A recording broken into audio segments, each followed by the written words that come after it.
So in today's video, I wanted to talk about Ciaconna, right? Now, I don't know if you guys have seen the videos on, Ciaconna guides or whatever. I don't think personally there's any reason for me to go into Ciaconna's kit. All you need to know is every single part of her kit applies arrow erosion, 1 stack, and her resonance liberation can apply arrow erosion or spectral frazzle. So you can choose, I think, between the two while you have her on field, right? And her outro increases arrow erosion damage dealt by 100% for active resonators or the next resonator. So this sounds similar, right? This sounds a little, a little familiar, right? It just sounds a tiny bit familiar. You know what I'm saying? But is she really the next Phoebe? Honestly, probably. Because not only does she have that 100% arrow erosion damaged out on the outro, but on her basic attack, when she generates Ensemble Sylph, she as well gives active resonators on the team 24% arrow damage bonus. And her weapon puts minus 10% arrow res down on enemies inflicted with arrow erosion. So very clearly, this woman is just going to be the best in slot support alongside Cartethia. Arrow Rover will be the third best in slot because Arrow Rover can convert Spectral Frazzle into arrow erosion, which is, that could be quite important with Ciaconna with Cartethia. And then Arrow Rover as well gives a bit of arrow damage bonus on his weapon, and Arrow Rover increases the max amount of arrow erosion stacks that you can have from 3 to 6, right? I think this is so stupid. I think this whole dot mechanic, this whole dot system is absolutely egregious and just absolutely stupid. However, I'm not here to rant or complain. I'm here to be honest with you and tell you how it is. If you are pulling both Zany and Cartethia, once again, you do not need to pull these supports to clear. However, it is highly recommended to just make your life easier, right? Arrow Rover will be on Cartethia's team, or Spectro MC will be on Zany's team. So you are going to need to pull either Ciaconna or Phoebe, and not pulling both is going to end up bricking one of either team. So these are very expensive teams in my opinion. If you want my honest, we don't have Cartethia's leaks out yet, so maybe it's still worth pulling her even if she doesn't have her best in slot teammate. But if you want me to be completely honest, at least with how Zany currently is, if you couldn't pull Zany Phoebe together, I would never recommend pulling Zany Phoebe, at all. Most people probably already have a Zeshi or a decently general support.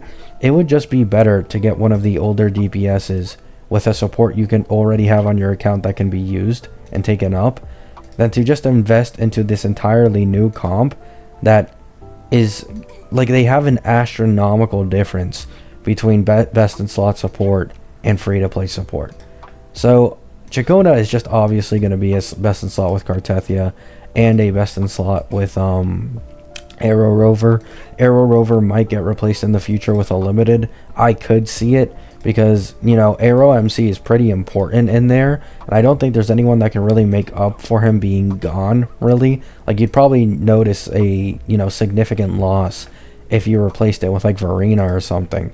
So I do think Arrow Rover as the type of sustain option that kind of helps Ciaconna and Cartethia with a bit of stacking and extra damage will probably get replaced by a limited version, but we'll see, right? There's no confirmation on that.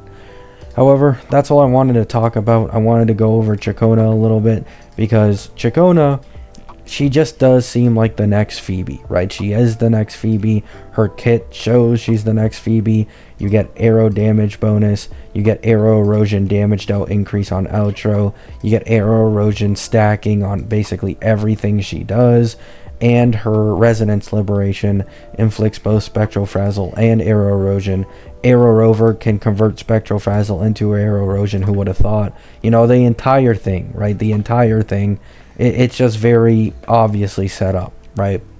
So that's all I wanted to say. Hope you have a great day. Hope you have a great night. Peace out. So I want to secretly add into this video a Zany and Phoebe segment, right? And the reason I titled this video and I didn't put anything about Zany and Phoebe is because I don't want to deal with the drama, right? I think the drama is stupid, but at the same time, I absolutely can't stand misinformation either. I hate it when people are just blindly biased and they have to lie and lie and lie, and a specific big CC just won't let it fucking go, right? Now, if you want the TLDR, right? Almost every single reliable TCer in the space agrees with Maggie's calcs. They might have a different rotation, but they all arrive at the 15 to 20% estimation power creep in a theoretical rotation. If you are talking about putting it into practice, most people are only probably going to get around a 10% overall damage increase when they actually learn most of the optimal rotations without getting too sweaty. If you really want to get as sweaty as you possibly can, yes, Zany and Phoebe is 15 to 20% power creep over any other team in the game. And I should have specified this, that's my bad.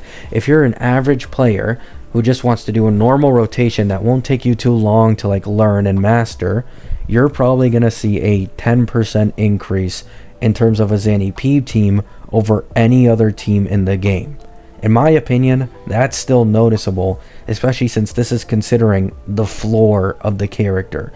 By floor, I mean something that is easily accessible to most of the player base and doesn't require too much investment, whether that be in time, you know, whatever, right? But the point stands, at the absolute peak ceiling, a Zany and Phoebe team is 15 to 20% stronger than any other team in the game.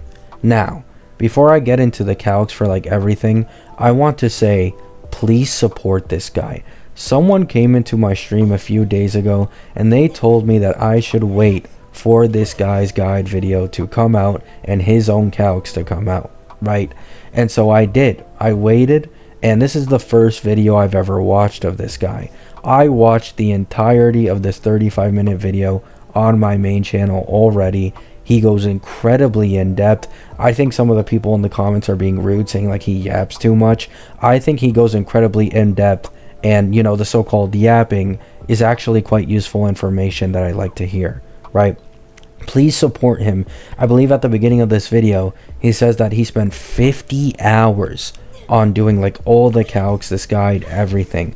So I truly believe that the subscribers and the view count this guy is getting, it just nowhere near makes up for the quality of content that he's putting out, right? So he himself, I want to mention this, he himself in the comments says he agrees with basically every single other TCer, right? 15 to 20%, assuming you actually do everything that is possible and useful. In practice, it's around 5 to 10%, because I highly doubt most people want to use every single window she has to their full extent. She's the first main DPS in a while that doesn't have a lockout during her main DPS mode. Think Carlotta's 80% final buff on her liberation mode, or Camelia's budding mode. Basically, she is the first to have a high ceiling again besides Phoebe. The only difference versus Phoebe DPS team ceiling, which are a lot harder to pull off due to smaller windows, despite having more windows, is that Zany actually gets a massive buff from Phoebe, whereas Phoebe has no one that can buff her that much, which allows Zany to have much higher headroom. Frazzle teams have a unique advantage in having buffs that don't expire on swap, which allows a lot more possibilities in quick swap setups. Note that the rotations used in the base video are not the rotations that result in 15 to 20% increase, because I don't expect people to use nor want to learn said rotations as the baseline on how to play a unit. The complicated mess of quick swap stuff is usually saved for explanation in the follow-up team building videos. So, he is saying right here, if you truly want to learn the sweatiest of the sweaty rotations for Zany and Phoebe, they are 15 to 20% power creep. But do people need to learn this? Do most people want to learn this? Obviously fucking not. So for the majority of the player base, it's only going to be 5 to 10% for a pretty normal and average rotation that most people are going to be able to follow just fine. But keep in mind, this 15 to 20% number is accurate. Whether you want to hate on it or believe it or not, the ceiling of this team is just that high and that good, right?